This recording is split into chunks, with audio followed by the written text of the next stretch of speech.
The wacky world of MultimediaJay.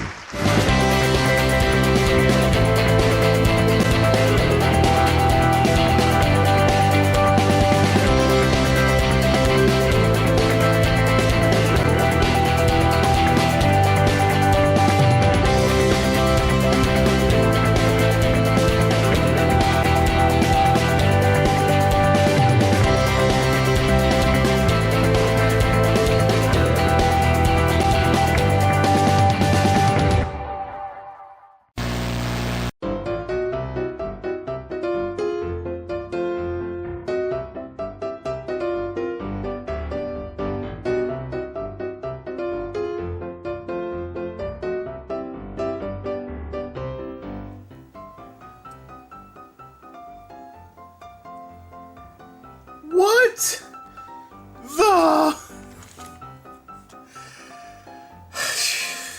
It's been so long I forgot about this trick. Basically, when Microsoft shifted into I don't give a darn mode with Windows XP, you just basically had to register every single time in order to activate it.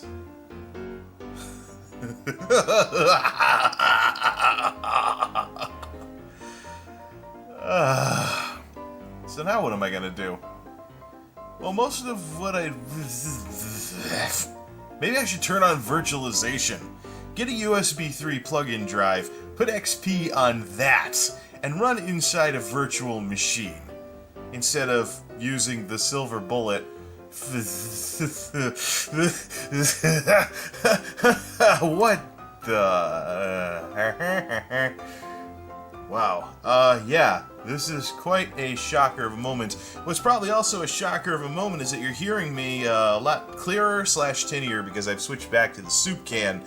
I decided to switch to the soup can and give the new camera a break because as much as a little bit of mid-range is nice, I think I was going a little overboard. I got a feeling folks are going to prefer me to err on the side of being tinny, so to speak.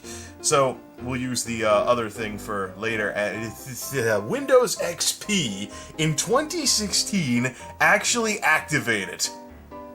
What the hell am I supposed to do with this now? Play Morrowind? Vanilla Morrowind without the 64-bit patch. That's the thing, though. Morrowind with its super mods has been tinkered to death. There's no point in playing it on this anymore. Right. Well, actually, I do have, now that I know that this will work this way, I suppose I could set up XP in a virtual machine on the main system if I wanted to use some vintage XP games or apps or something. What on earth am I going to do? Well, you know what I'm going to do? I'm going to take my mind off of this buffoonery, technical buffoonery, by running the full Silver Bullet Nanite, and then I'm going to start the laundry. Some chores should take my mind off of this mind-melting weirdness. Why does XP still work in 2016?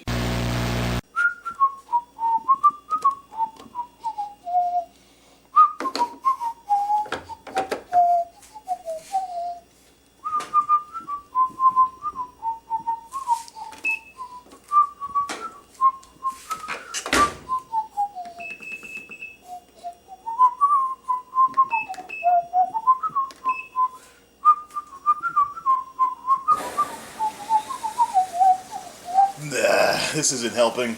I just can't get over the fact that I just installed Windows XP in 2016. I gotta call my therapist. Hold on a second. Yes, I need to schedule an appointment. I think I might finally be losing it. I'm not exactly up there in years, but I just did something that folks like me never would ever want to do unless they were really wanting to nerd things up. Yeah, I installed Windows XP in 2016. You still saw it on an ATM in the middle of town? This isn't gonna help me, sorry, bye. Internet Explorer seems to work. But but it loaded the page with errors because of how old it is. So basically the scroll bars wouldn't load because the page errored out, so I had to use control and spin the mouse wheel to zoom out enough to see the Catalyst suite that I wanted to download, the bigger of the two. You cannot use Windows XP in 2016 unless you know what the hell you're doing because of workarounds like this. But at least it has Windows Live Search in is that even still a thing? It's called Bing nowadays, isn't it? Well, now, I guess that's yeah, maybe I should have gotten Opera instead. But yeah, this is the last XP driver for AMD type stuff. Yeah, Catalyst Control Center should get me back up to 1080p. Better yet, let's find the electric blue theme. I used to like that a lot. I think Microsoft New Zealand had it? Wonder where it is now. Download.com? Well, one advantage of still goofing around with XP, 19-second boot time. Your Windows boot time is very fast. 94% of users are slower. Not bad for a Core 2 Duo machine from '07. Maybe we should Nova Bench this too while we're at it. Well, once all the drivers have installed.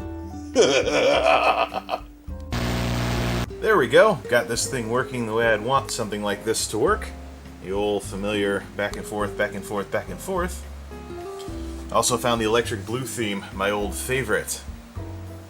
Not getting any sound when I first started up because the sound card reinstalled as well. But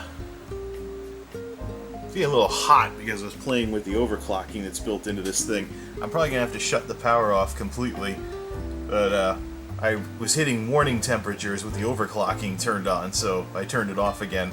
But it's still not completely cooling down. I'm gonna have to shut the thing completely down, remove the power, and then plug it back in. Because even though I turned everything off, now we're 60, when we run it full blast, we hit like 80 or something. So now we gotta answer the question that's on everybody's minds. Yeah, love the electric blue theme, by the way. Now we gotta answer the question that's on everybody's minds right now. Why? Why would you do something like this? Why would you ever want to do something like this? Windows XP is a hacker's playground. You know, if you have security software, yeah, that's cool and all, but when you think about how the world was like if you were even around when Windows XP came out in 2001, computer usage was a totally different thing. Dial-up was still a thing back then. It was on its way out, but you consider the security issues of going from regularly disconnected connections to always-on connections. There's just no comparison. This is a relic of the past. However, 3D pinball is still, or is it? Yeah, games. Pinball. This is still here. I just gotta change over my sound device because I'm on the wrong sound device. Or is it? Yep, I just have the wrong sound device. The sound card actually installed. So, default device for AMD HD audio. Interesting. I might have turned it down. Or it's some funky stuff with the drivers. Probably some funky stuff with the drivers. AMD HD audio. Yep. So now I've already lost the sound for this. Well, it was worth a shot. Probably better for me to put this into a virtual machine. So the question is, besides playing pinball, why? The reason why you'd want to do this is retro gaming, basically. If you have any games where nothing you do whatsoever will get them to run the way they ran back in the XP days, you would probably want to build a vintage machine. Now, I've actually been seeing this as I've looked around for tech videos on YouTube, is that people are building retro gaming machines. Maybe they'll build like a Turn of the Millennium machine with parts they couldn't afford back in 2000 or something like that. So, it's actually a thing these days for people to build retro machines like this in order to, this thing's now, it's idling in the 50s. I gotta fix the overclock on this thing, aka turn it off. I also have some greatly diminished scores in Nova Bench. I don't think it properly supports XP anymore. I've tried running Nova Bench on here. 200 frames per second. That's bad. That's like power save mode on my i7 with how power savey it is. But The reason why you wouldn't want to do this is quite simple. Simply, this is not worth being a daily driver anymore. Also, there's kernel issues too. You'll run into things like things locking up or freezing, or you won't know where stuff is because you're used to the newer versions of Windows. Even convenience features like the start menu automatically staying organized. You have to keep coming in here and hitting sort by name because it's XP. Sadly, Windows Update. Maybe we should let's try running Windows Update. End of support. Oh, this should be good. Do custom. Is there anything that could update this thing? Also, ever since I downloaded the Catalyst drivers, the video keeps cutting out every so often, just blank like it did before. It might be the HDMI cable. Or legacy drivers, as it were. Oh, we just got it stuck. This is kind of the way things work with this XP stuff. You'll get things stuck. Likewise with kernel issues too. You'll see things hang or lag or things like that, and it's just a deprecated old system. Hey, no high priority updates available. Ooh, there's optional software stuff though. PowerShell, Windows Search, .NET 4, da da da. Oh, there's stuff for Lead Tech, the video capture card, which I forgot I had in this thing. I could theoretically use this as a capture computer, but I don't have any hard drive space to save the footage. I could capture console footage with this because my old Lead Tech card is in here, but I don't even think I have the cables anymore. I don't have the dongle to hook up S-Video and Composite in to record it. I'd be better off just recording gaming footage by buying a USB device these days. So there's no point. I'm lucky the Windows Update site even still works for XP. There's just no point, except for game compatibility and retro gaming. Maybe even a system you don't have online all the time unless you have proper security software. Makes me wonder what's going to happen to these retro machines when, say, Avast, Zone Alarm, Komodo, AVG, when they drop XP support for their updates. Yeah, it'll be a little bit riskier then, as if it's not enough of a risk as it is. But it was nice seeing the Electric Blue theme again. So let's shut this thing down, because I have to. Because I just remember the days when you could push the shutdown button and this menu would open, and then you could hit U to turn off your computer without needing a mouse. But I screwed something up, and of course the overclocking has to be reset. We gotta turn the thing completely off to fix the overclocking. Stuff along those lines. But I can't really recommend that anybody do this. Quite frankly, Windows XP in 2016, unless you're building specifically a retro gaming rig to run games that work in XP but don't play well with 64-bit software. That's the only thing I can think of for this. Or any kind of retro gaming computer. You don't want to use it as your daily driver. I don't even know if you'd want to risk having your Steam account on it. If someone can execute some kind of attack that steals your credentials and steals your games. No idea. Not so sure I'd want to risk it.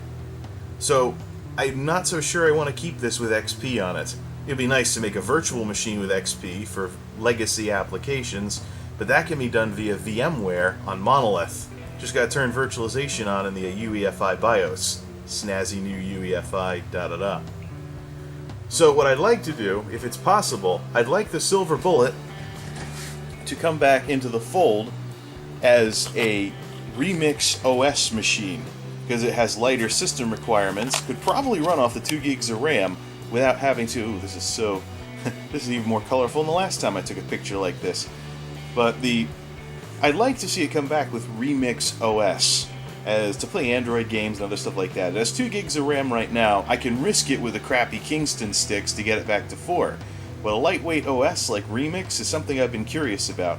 Plus, I'd like to get it working on this, and then maybe have the option of converting the netbook over so it can function like an Android console of sorts, because the netbook is woefully too slow for Windows 10. It could barely even handle Windows 7 back in the day. So maybe ending the netbook's days like that and giving it some concentrated coolness that way can be a way that we can move forward with this computer stuff. But nice to see that Windows XP is still an option either on this machine or in a virtual machine. But I'm thinking virtual machine at this point for legacy purposes only, like old software, like Microsoft Agent, like CyberBuddy or something, if I want to record a skit with my screen recorder. Just can't find the concentrated coolness to justify a woefully deprecated operating system like Windows XP in the year 2016.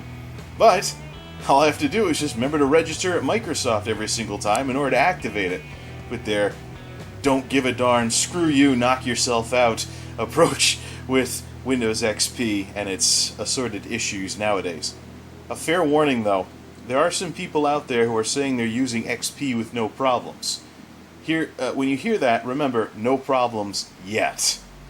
Even with security software, it's a plus, but it was a different world when XP came out. I would much rather have 7, 8, or 10, if possible, than XP. Just the kernel improvements make 7, 8, and 10 far more worth it than XP ever was. This is MultimediaJay, signing off. Thanks for stopping by.